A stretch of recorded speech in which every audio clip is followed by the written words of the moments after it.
Caribou Weather Dude YouTube channel. Joey here up in the Caribou Mountains, 3,953 feet above sea level in my chair of infinite knowledge. Everyone messaging me. I'm like getting a ding every 20 seconds here on my phone, folks. I can't keep up. I'm sorry. I do my best, but I just get overwhelmed and I find like I can't spend all day looking at screens. I just can't.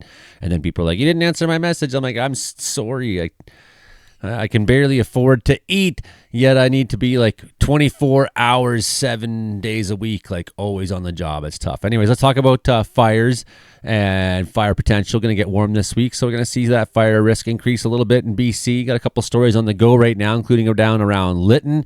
We'll look at that fire and look at where things are going here on the channel in Western Canada in general for fire weather discussion. Joey only here. Hit like, share, subscribe, tell a friend, become a channel member. I need all the support I can get. Trying to keep my head above water here the best I can, folks. Okay, let's go. There it is. Oh my God. Anything could happen. Wow. I'll watch the video later. Thanks right off the neck. Okay, pretty quiet in southern British Columbia right now. There is the one fire here, and this is the one by Linton. We'll be looking at in detail as we go here. As you can see, it's burning up the mountain. It started the day after the anniversary of the original Linton fire. Nice to see it burning up the mountain, I guess, in a sense, like it's burning away from communities by doing that. Of course, there's a lot of land out there, though, that can go and burn on. So one good thing has been that there's been a decrease in activity in northern British Columbia. Been very, very busy for a long time up there. Years, almost, right? Well, we had a lot of rain come through and hit into this area the last couple of days. There had a rainfall warning. So we're seeing very minimal activity on a lot of the fires in the north right now. Maybe not so for Alaska. That's been just kind of in nonstop fire mode. Although even Yukon, a lot of its fires being pretty quiet. We got wildfires up by the Arctic Ocean now. Like we're seeing things we've never seen before happening over in the Alaska side. Crazy amount of fires going on in Alaska now. Like I told you, that would be the next big story fire-wise, and I was right about that. I think another big story we have now that's on the go and that's happening is prairies. The resumption of burning in the prairies. See how slow this is to reboot here. So we'll go look at the prairie side. Now, Alberta, fairly quiet in the weather change right now. However, we're seeing an increase in activity on the Saskatchewan side in general. We're seeing that warm weather that we're going to be getting in BC on Tuesday especially. That's going to be really a Western Canada trend. So some of these fires that have now picked up there, they're going to start getting bigger and bigger in the dry air and the very hot heat. So we're back into fire stories in the Manitoba side especially. I know that there was fresh evacuations at Lynn Lake. We know this poor community finally got to go home, and they are now right back into the evacuation story. So we're hoping the best for Lynn Lake, hoping the best for them. So our Linton fire there is Isman Creek fire that was discovered on July 1st. That's the day after the anniversary of the Linton fire. Pretty unfortunate. As you can see, it is burning up the mountain. So that's, something at least. It's not burning down the valley towards other communities and whatnot. But of course, there's been a lot of fires in Linton in the past, and including the big one. So what's going on? There's 3 unit crews are on scene. So that's probably up to 60 people. 20 people usually in a unit crew. Doesn't necessarily mean that all 20 people are available, but I would assume, we could just assume that they're aiming to get 20 people there by deploying a unit crew, an initial attack crew, so that could be 3 or 4 people. Multiple single resources responding to the wildfire as well. There's 3 helicopters on it. Structure protection is set up there to protect the communities nearby. So, yesterday the fire was displaying rank 2 behavior, meaning a visible surface fire with a slow rate of spread. So that's good news.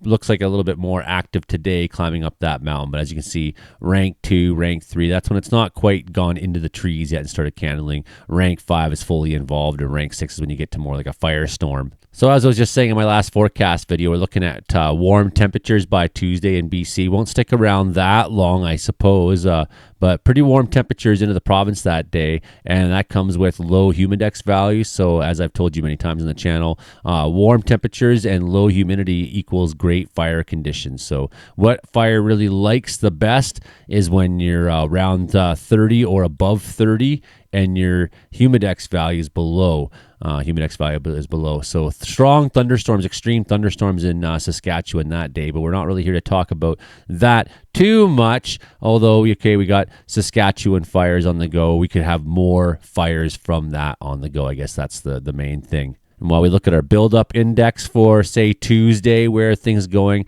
Definitely very, very high in the Yukon, very, very high in the Northwest Territories.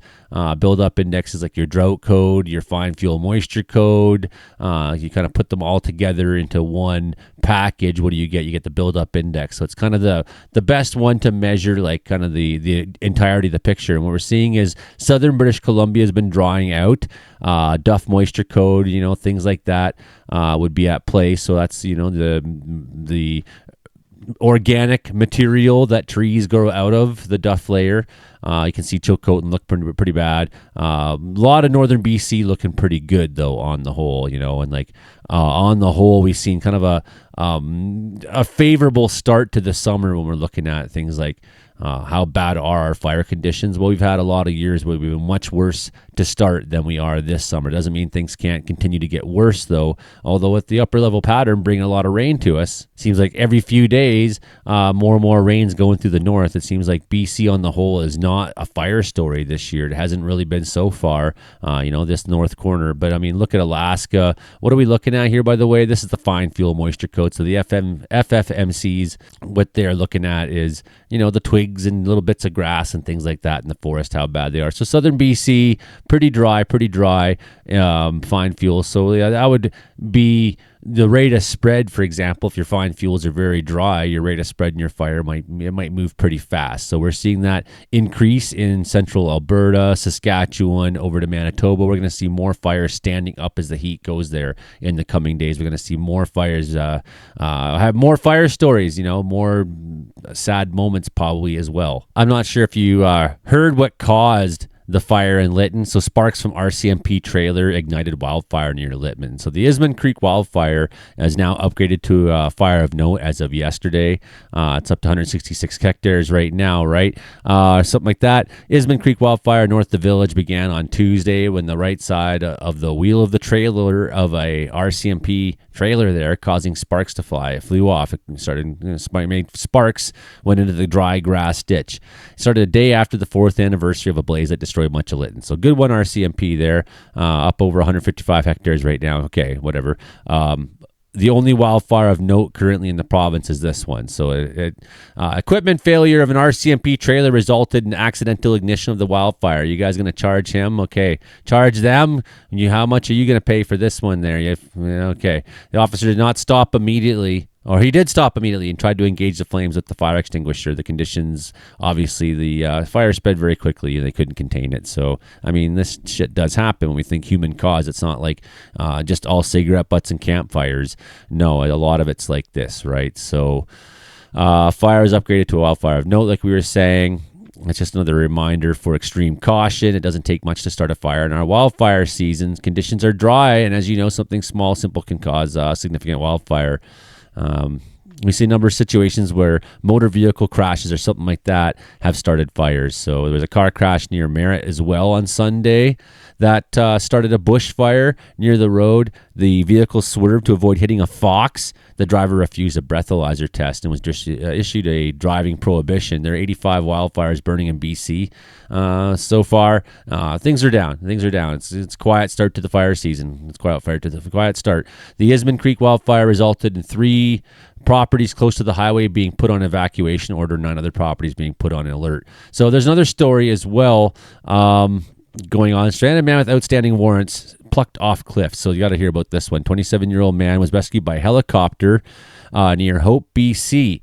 Okay, so the man stranded on the trail on a cliff amid a wildfire near Hope was rescued by helicopter, then taken into custody on outstanding warrants. So their officers arrived to help other first responders Thursday as a fire burned in steep terrain on the side of a mountain. They heard a young man yelling for help. They found the 27-year-old stranded on the cliff. The man was taken out by helicopter long line. He wasn't hurt. Turns out there were several warrants for his arrest, and he was taken into custody. Come on, tell us what the warrants were for. This was a Friday that was discovered Wednesday near the popular Serpent's Back hiking trails, now classified as being hell. Valley Helicopters, a charter chopper organization there, says they were called for help, and they dumped 100 buckets on the fire alone on Thursday. The steep cliffs make it difficult for crews to get close. So they don't tell us what the guy did who got arrested. That's too bad. I want to hear more about this one.